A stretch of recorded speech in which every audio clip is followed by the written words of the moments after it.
Bom dia, Marcos. Muito obrigada por estar connosco. É uma honra estarmos juntos novamente. Bom dia, Filomena. Bom dia, Norma. Bom dia, Rubens. Bom dia a todos. É um prazer estar novamente com vocês e que possamos ter um bom estudo sobre a Gênese. Então, nós voltamos no fim, não é, Norma? Isso, a gente Deixamos o Rubens agora a apresentar o Marcos de Mário. Até já.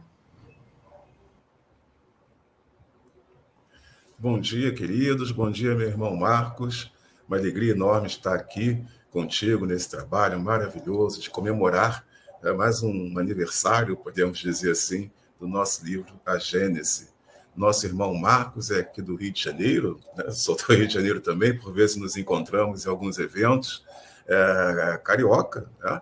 Ele é educador, escritor, palestrante, editor do canal Orientação Espírita no YouTube, programador e apresentador de programas espíritas, editor-chefe da revista Educação Espírita, autor de 39 livros.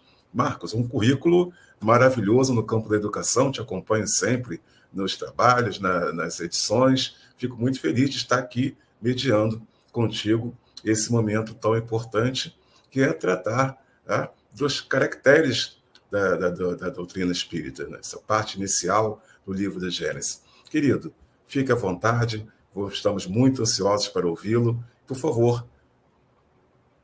Muito obrigado, Rubens. Prazer estar com todos aqui nessa comemoração da data de lançamento da obra A Gênese, de Allan Kardec. Não esquecendo que a Gênese é uma obra que fecha a chamada Codificação Espírita, a última obra lançada por Allan Kardec, e que tem por subtítulo Os Milagres e as Previsões segundo o Espiritismo. E nós vamos tratar hoje do seu primeiro capítulo, Caráter da Revelação Espírita. Mas, dependendo da tradução, pode estar Caracteres da Revelação Espírita. E é uma missão que vai precisar de um milagre, porque é um capítulo extenso, com 62 itens, e resumir isso numa palestra não é nada fácil. Mas nós vamos fazer o esforço possível, lembrando que este capítulo de A Gênese, que abre a obra, ele é tão importante que Allan Kardec publicou em separado este capítulo na Revista Espírita de setembro de 1867. A obra foi lançada em janeiro de 1868. Então, ele considerou que esse primeiro capítulo, Caráter da Revelação Espírita, era muito importante e o antecipou nas páginas da Revista Espírita. Quem tiver a curiosidade de comparar os textos, então pegue o exemplar da Revista Espírita de setembro de 1867. Mas a Revista Espírita está disponível na internet, em PDF, na tradução do Evandro Noleto Bezerra, da publicação da Federação Espírita Brasileira, e pode fazer uma comparação. Vai perceber que tem algumas pequenas diferenças, porque Allan Kardec ainda fez uma última revisão antes de sair a obra A Gênese. E depois ele prepara este capítulo primeiro para se tornar um livro que foi lançado em 1869, logo após a sua desencarnação. Na verdade, a obra já estava pronta, já estava na gráfica, sendo preparada, mas Allan Kardec desencarna antes do seu lançamento. Então, Caráter da Revelação Espírita vai se tornar um livro, um livreto, né? Porque é um livro pequeno que é lançado também. Então, nós estamos diante de um capítulo muito importante, em que Allan Kardec vai falar exatamente do Espiritismo, ou doutrina espírita. Vai nos mostrar o que é o Espiritismo, por que o Espiritismo surgiu, quais são as suas bases, e assim por diante. E, claro, se o Espiritismo é ou não é uma revelação. Se é uma revelação, de que ordem? Mas ele inicia o capítulo no seu primeiro item, com uma série de perguntas. E são essas perguntas que ele faz, logo no primeiro item, que ele responde na sequência, dando diversas explicações e seguindo sempre os ensinos dos espíritos. Que Allan Kardec foi muito claro em relação a isso. O espiritismo não é uma doutrina elaborada por ele, Allan Kardec. O espiritismo é uma doutrina que surge a partir dos ensinos dos espíritos. Esses ensinos, Kardec organizou, compilou, estudou, extraiu as suas consequências e nos entregou no formato de livros que compõem a chamada Codificação Espírita, a partir do Livro dos Espíritos, lançado em 1857, e culminando com a Gênese, que teve seu lançamento em 1868. É importante pontuarmos isso, porque Kardec faz diversas referências a esse respeito ao longo das suas obras, ou seja, que ele não era o organizador, fundador, ou seja lá como for que chamemos, em relação ao espiritismo. Por exemplo, neste capítulo 1º de A Gênese, no item 13, ele vai nos dizer aqui o seguinte, abrindo aspas, os pontos fundamentais da doutrina provêm do ensinamento dado pelos espíritos, encarregados por Deus de esclarecer os homens sobre as coisas que eles ignoravam, que não podiam aprender por si mesmos e que lhes importa conhecer, hoje que se acham amadurecidos para compreendê-las. Então, Kardec é muito claro. Então, a doutrina surge dos ensinos dos espíritos. E ele, então, vai falando isso ao longo de toda a obra. Mas nós vamos nos ater, então, agora ao item 1 deste capítulo 1º, Caráter da Revelação Espírita. E vamos responder às perguntas que Allan Kardec faz. E responder com base no próprio texto que Allan Kardec nos apresenta aqui nesse capítulo 1º de A Gênese. Ele inicia fazendo a seguinte indagação: pode o Espiritismo ser considerado como uma revelação? A resposta é muito clara. Sim. E o próprio Kardec já esclareceu. É uma revelação, por quê? O Espiritismo surge a partir dos ensinos dos espíritos. Não foi uma elaboração mental, cultural, filosófica de uma pessoa, de um encarnado, no caso, Allan Kardec. Não. Veio através dos ensinos dos espíritos, que deram esses ensinos através de diversos médiuns, em épocas diferentes, locais diferentes. Daí o critério da universalidade do ensino dos espíritos. Então, é uma revelação de ordem espiritual. Veio dos espíritos para nós. Claro que você que está aí nos assistindo deverá pensar, mas espíritos todos nós somos. E é verdade. Eu sou um espírito, você é um espírito. Mas quando nos referimos tecnicamente aos espíritos, estamos nos referindo aos seres que estão desencarnados, vivendo na dimensão espiritual. Nós, que estamos encarnados, vivendo na dimensão material, tecnicamente somos almas, porque a alma é o espírito revestido pelo corpo físico. Mas sim, espíritos ou almas, como queiramos, somos todos nós. Mas os ensinos vieram dos desencarnados. Por isso, então, caracteriza uma revelação de ordem espiritual. Então, isso já responde à segunda pergunta que Kardec faz. Neste caso, ou seja, se o Espiritismo é uma revelação, qual é o seu caráter? É o caráter espiritual. É a sua origem espiritual e não humana. Não foi Espiritismo não foi pensado aqui na Terra, mas na dimensão espiritual. Aí Kardec pergunta: sobre o que está fundada a sua autenticidade? E nós citamos aqui um dos critérios básicos do Espiritismo, que é o controle universal do ensino dos espíritos. Esse controle é básico, fundamental. Ou seja, não podemos acreditar em tudo que os espíritos falam e nem seguir cegamente um único espírito.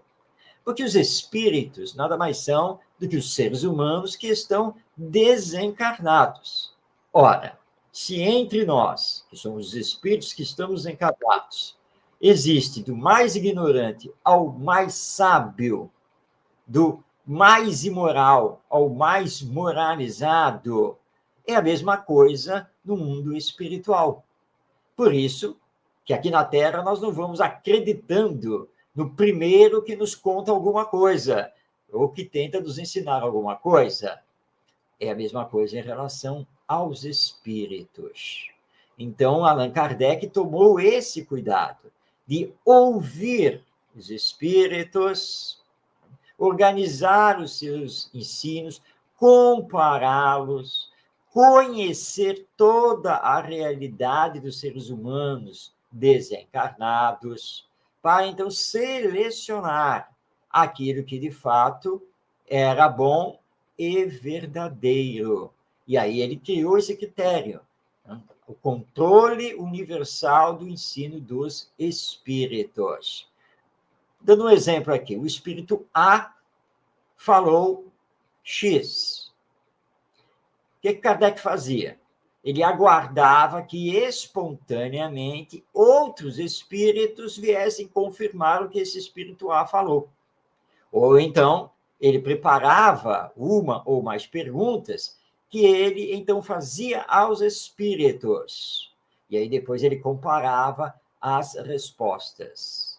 Fazendo isso, ele se certificava se a fala do espírito A estava correta ou não. E se não estivesse correta, ou seja, ela estava sendo desmentida por uma série de outras comunicações de outros espíritos, então, essa comunicação do espírito A, esse ensino que ele deu, deve ser descartado, porque o que vale é a concordância dos ensinos dos espíritos. Então, é sobre isso que nós temos a autenticidade do espiritismo e que esses ensinos dos espíritos nos revelaram as leis divinas que regem tanto o mundo espiritual ou a dimensão espiritual, quanto o mundo material ou essa sua dimensão. E que nos traz que tudo está em a natureza.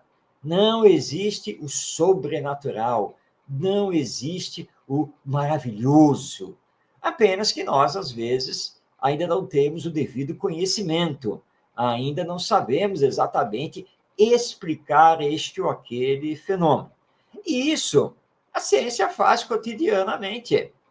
Tudo aquilo que acontece, tudo aquilo que é registrado, que se torna um fato, nem sempre nós sabemos explicar. Qual é o papel da ciência? Procurar a explicação. O Espiritismo faz a mesma coisa, mas em relação aos fenômenos de ordem espiritual, que são chamados fenômenos mediúnicos, de toda a ordem. Então, o Espiritismo vai estudá-los. E, através da observação, e isso é científico, por isso o Espiritismo é uma ciência, vai, dos fatos, chegar às suas causas. Por isso, Kardec dizia que o Espiritismo é uma ciência, e é uma ciência racional, positiva, não é uma ciência mística. Nem tudo o espiritismo aceita. O espiritismo estuda, e o espírita precisa tomar cuidado com isso. Ainda mais hoje em dia, com as redes sociais e essa comunicação instantânea, nós temos visto muitas pessoas publicarem coisas em nome do espiritismo que não são corretas. Há muita gente com um misticismo intrínseco em si, né, e que quer transformar o espiritismo numa religião qualquer. Nós temos que tomar cuidado com isso. Toda revelação, ela deve ter bases, e bases racionais, lógicas, que não firam o bom senso.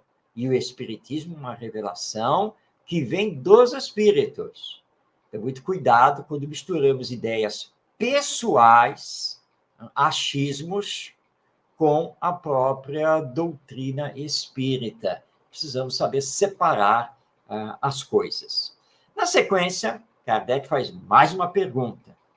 A quem e de que maneira ela foi feita? Ou seja, a quem essa revelação foi feita? E de que maneira? Precipitadamente, nós podemos dizer, a revelação foi feita a Allan Kardec. Não. A revelação foi feita à humanidade. Porque os fenômenos mediúnicos, o intercâmbio entre desencarnados e encarnados, sempre existiram. Agora, no passado, nós não tínhamos condições para entender, para compreender totalmente esses fenômenos e a intervenção dos espíritos no mundo corpóreo, no mundo físico. Então, lá na metade do século XIX, essa revelação chegou ao auge. E Allan Kardec, na introdução de O Evangelho segundo o Espiritismo, nos diz que ele havia recebido correspondências de mais de 1.000 centros espíritas, ou grupos espíritas, espalhados pela Europa e fora da Europa, num trabalho gigantesco de coordenação de todos esses ensinos. E, aliás, é aqui que nós prestamos uma homenagem, uma profunda a Allan Kardec, por esse seu trabalho simplesmente maravilhoso. Numa época em que nós não tínhamos computador, não tínhamos internet, aliás, não tinha nem a máquina de datilografar, nada. Tudo era feito manualmente. Todas as mensagens, tudo era manuscrito.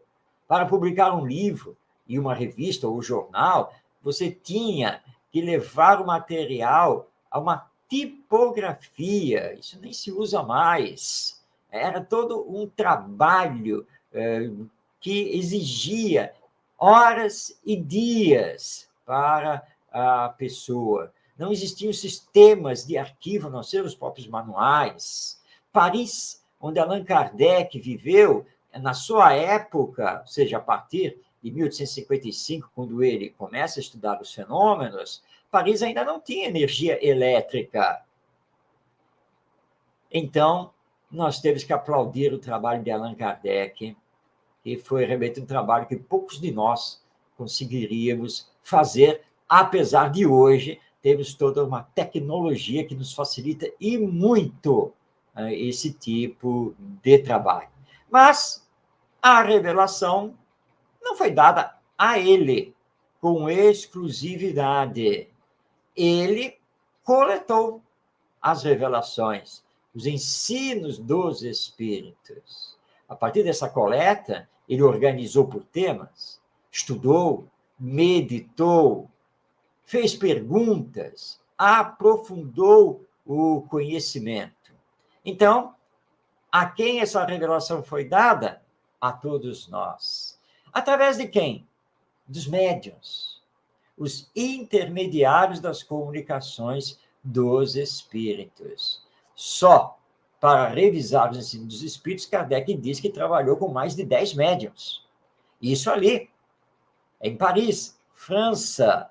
mas ele recebeu comunicações que vieram de todos os lugares, de todas as partes. Então, nós vemos que o Espiritismo não foi exclusivo para Allan Kardec. Allan Kardec foi aquele que conseguiu coordenar esses ensinos e dá-los a nós num corpo de doutrina, surgindo, então, o Espiritismo. Kardec faz mais uma pergunta. A doutrina espírita é uma revelação no sentido teológico da palavra ou, por outra, é no seu todo o produto de um ensino oculto vindo do alto? Muito bem. A resposta é que é esse ensino oculto vindo do alto. Ou seja, os espíritos nos trouxeram revelações obedecendo ordens divinas, porque era chegado a hora, o momento em que a humanidade havia avançado em ciência, em tecnologia, em conhecimento. Portanto, estávamos prontos, na metade do século XIX, para receber, de fato, a doutrina, todas as revelações. É de oculta, porque foram os espíritos que se revelaram. Allan Kardec nos diz, lá em O Livro dos Espíritos, que ele mesmo, ao iniciar as suas pesquisas, não havia elaborado como uma hipótese que os ensinos estavam sendo trazidos pelos espíritos, ou seja, pelas almas dos mortos. Ele não tinha elaborado esse pensamento. Foram os próprios espíritos que se revelaram e revelaram que a vida continua depois da morte. Ou seja, não era uma tese, não era uma hipótese do próprio Allan Kardec, mas sim foram os espíritos que revelaram. E ele informa que ele tinha outro pensamento para tentar explicar esses fenômenos que estavam acontecendo. Então, é de ordem oculta, de origem divina, porque foram os invisíveis, pelo menos aos nossos olhos, que fizeram a revelação, ou seja, os espíritos. Mas ele continua e faz mais uma pergunta. O espiritismo, tá, é absoluto ou suscetível de modificações? Desde o início, Allan Kardec nos diz que o espiritismo é uma doutrina evolucionista, e que se a ciência fizer uma descoberta que venha a contradizer algum princípio do espiritismo, algum ensino da doutrina espírita, o espiritismo deve acolher essa revelação científica e modificar os seus postulados. O espiritismo é a única doutrina no mundo que é, ao mesmo tempo, criacionista e evolucionista. Criacionista no sentido de que acreditamos que Deus é o princípio de tudo, que Deus é o criador de tudo. Deus é a causa primária. Então, nesse sentido, o espiritismo é criacionista. Mas nós não acreditamos que as coisas foram criadas como elas são, na atualidade. Porque existe a lei de evolução. Tudo tem a sua origem em Deus e tudo tende à evolução, ao progresso para chegar à perfeição, que ocorre não apenas nesse nosso mundo, mas em todos os mundos que estão no universo, nos seus mais variados graus. Por isso, então, o espiritismo é doutrina também evolucionista. E é uma doutrina que está aberta. Podemos, sim, com toda certeza, modificá-la em algum ponto, caso isso tenha que acontecer, ou pelo progresso da ciência, ou porque estamos recebendo novas revelações espirituais. Mas o nosso trabalho atual tem que ter por base o trabalho que Allan Kardec fez. Infelizmente, temos assistido, não apenas pela internet, mas inclusive palestrantes aqui pelo nosso Brasil e fora do Brasil, nós temos assistido muitas pessoas trazerem pseudo-revelações só porque o espírito X falou, através do médium Y. E esquecemos que tem que existir o controle universal do ensino dos espíritos. Por mais que confiemos no médium, por mais que acreditemos no espírito, ele está sozinho. Então, nós não podemos dizer que o espiritismo tem que se modificar nisto ou naquilo, porque um espírito disse. Muito cuidado com isso. E temos assistido muitos espíritas extremamente crédulos, acreditando em qualquer coisa, não pesquisando. Ou seja, na contramão do que o próprio Allan Kardec fez e nos deixou como orientação. Não se pode acreditar em qualquer espírito. Isso é básico no espiritismo. Muito cuidado com isso. Não se pode acreditar na fala deste ou daquele médium, deste ou daquele palestrante, deste ou daquele escritor espírita. O critério continua inabalável. É a universalidade do ensino dos espíritos. Esse é o verdadeiro caráter do espiritismo. Mas Kardec não para de fazer as suas perguntas e vai nos perguntar agora. Trazendo aos homens a verdade integral, a revelação não teria como efeito impedir-os de fazer uso de suas faculdades, desde que lhes pouparia o trabalho de investigações? E a resposta é não, porque os espíritos respeitam o nosso livre-arbítrio e só podem fazer revelações até uma determinada ordem, até um determinado grau, nunca cerceando o nosso livre-arbítrio, as nossas investigações, o nosso pensar. Por isso, os espíritos não nos entregam de bandeja tudo. Aí seria muito fácil, e sem dúvida não faríamos mais nada. Bastaríamos ter um médium e perguntar aos espíritos: como é isso? Como é aquilo? O que eu devo fazer, o que eu não devo fazer? Mas os espíritos superiores não irão jamais responder essas nossas perguntas. Então, quando um espírito responde qualquer coisa que perguntemos, tomemos cuidado, porque provavelmente não é um espírito superior. E quando não é um espírito superior, ele tem limitações na sua inteligência, no seu conhecimento. Então, temos que tomar muito cuidado com isso. A nós compete, sim, realizar também o progresso.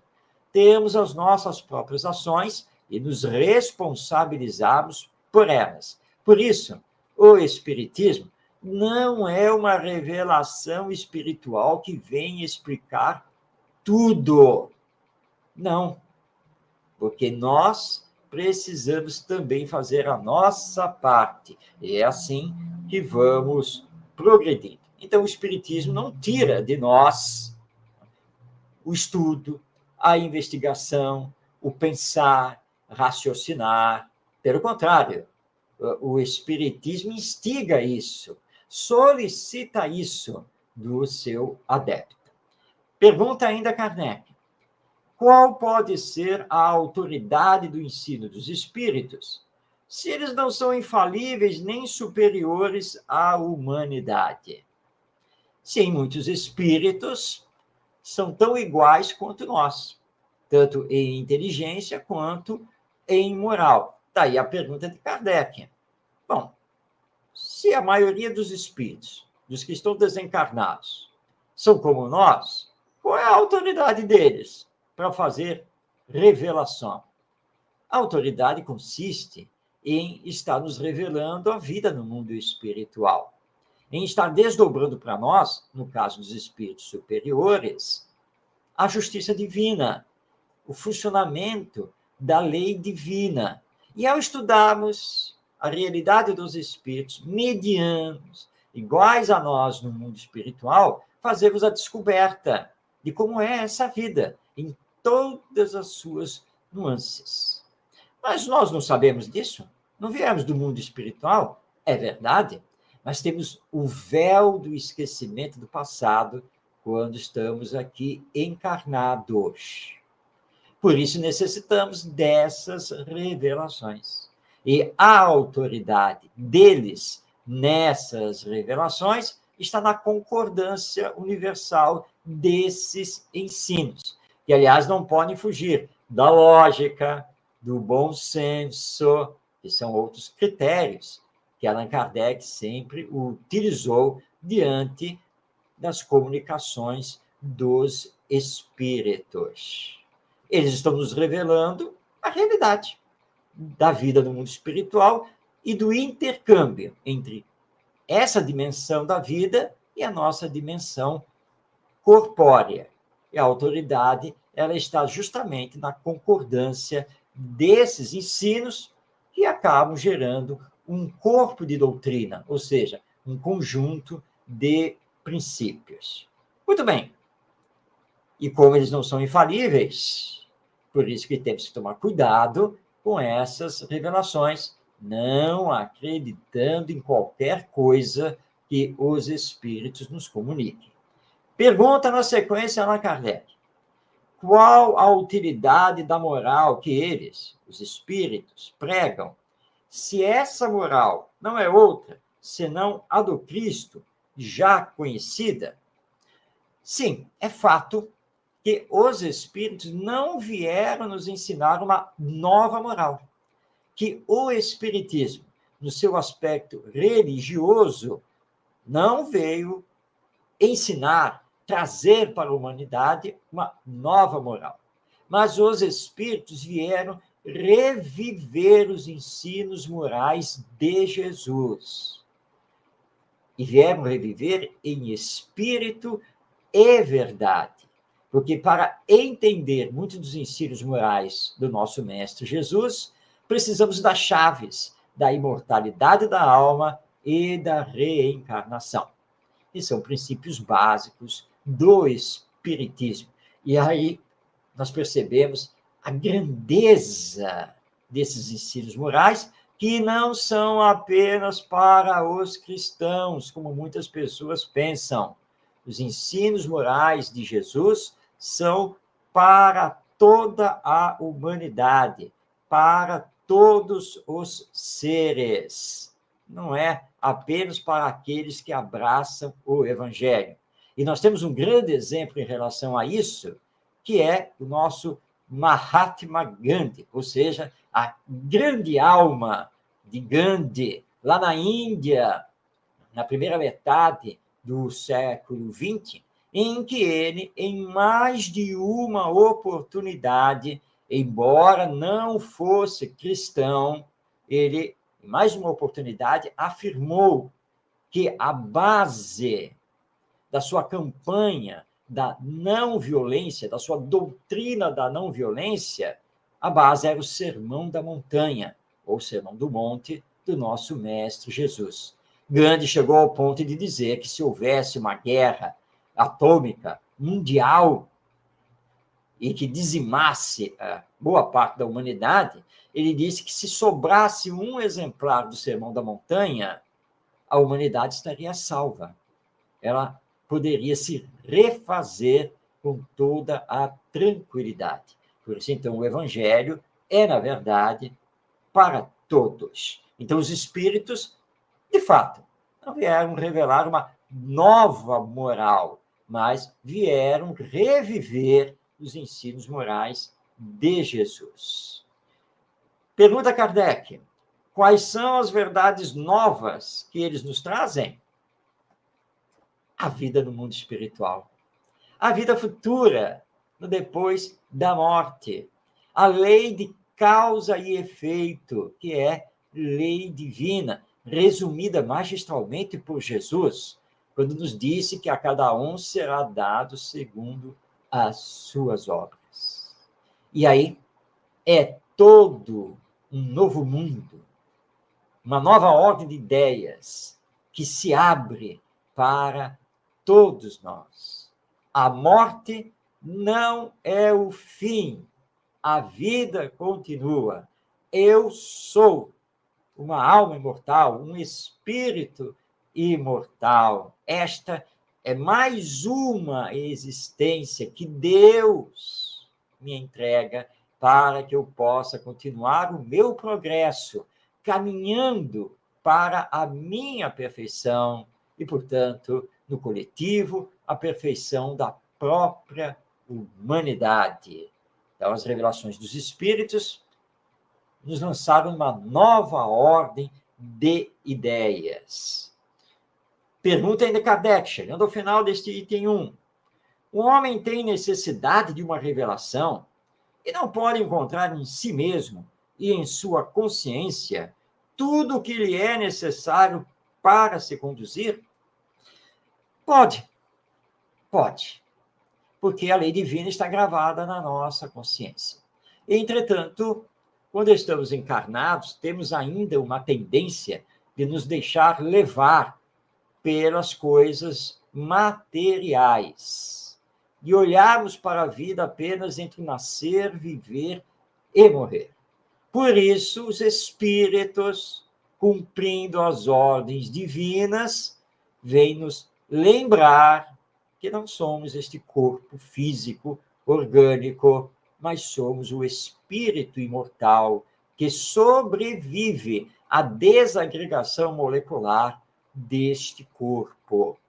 E que nós não estamos aqui de férias, de passagem a troco de nada. A encarnação é muito importante, porque é aqui, passando por provas e às vezes expiações, que realizamos novos aprendizados, que nos melhoramos e podemos dar um passo a mais no nosso progresso, tanto intelectual quanto moral. Por isso, então, Allan Kardec nos lembra que fora da caridade não há salvação, porque estamos aqui na Terra, presentemente encarnados, para aprendermos a nos amar. Afinal, Deus é o nosso Pai. Se temos um mesmo Pai, então somos irmãos e irmãs. Amai-vos uns aos outros. E o Espiritismo vem resgatar, vem reviver esse ensino do nosso Mestre Jesus. Assim, então, nós vimos todas as perguntas feitas por Allan Kardec no item 1 do capítulo 1 de A Gênese, o caráter ou os caracteres da revelação espírita. Bem, nos próximos 61 itens desse capítulo, Allan Kardec vai desdobrar as respostas a essas perguntas que trouxemos de forma bem resumida nesta palestra, nesta abordagem.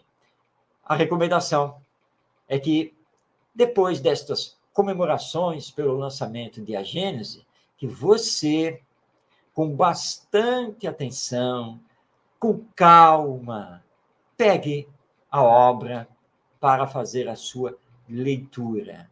Anote, sublinhe, pare, pense, medite, porque é assim que se estuda mais aprofundadamente o Espiritismo. E, aliás, vamos deixar aqui uma dica a todos.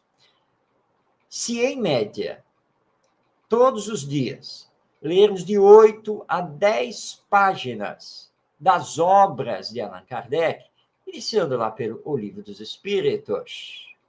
Então, fazendo a leitura de 8 a 10 páginas diariamente, em um ano, nós vamos conseguir ler o Livro dos Espíritos, o Livro dos Médiuns, o Evangelho segundo o Espiritismo, o Céu e o Inferno e a Gênese, e possivelmente também o que é o Espiritismo, as obras básicas do Espiritismo.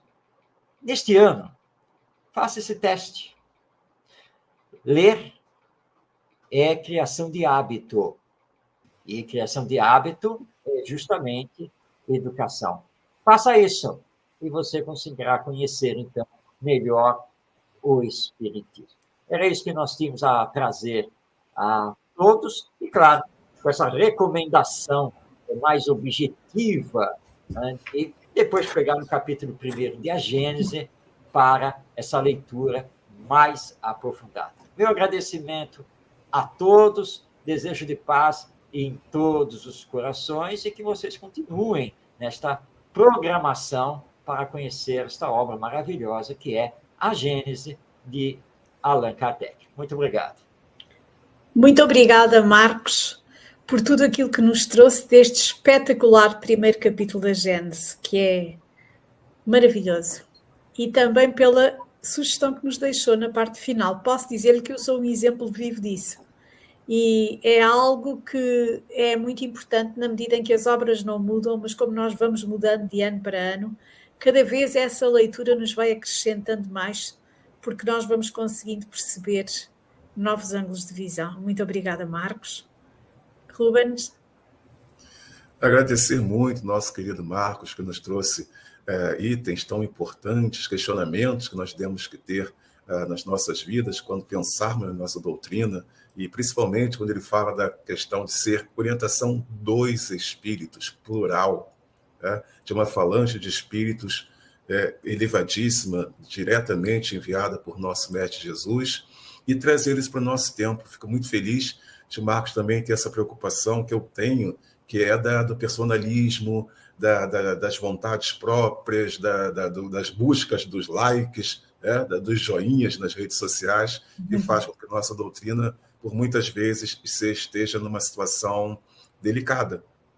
Então, muito obrigado, Marcos Demário, pela sua belíssima abertura desse livro maravilhoso. Eu que agradeço por esta oportunidade e sigamos estudando o Espiritismo para melhor praticá-lo. Muito obrigada pelo seu importante contributo. Sempre juntos, prosseguindo, sempre levando aos outros aquilo que Allan Kardec, dedicada e amorosamente e de forma tão altruísta, nos deixou. Muito obrigada.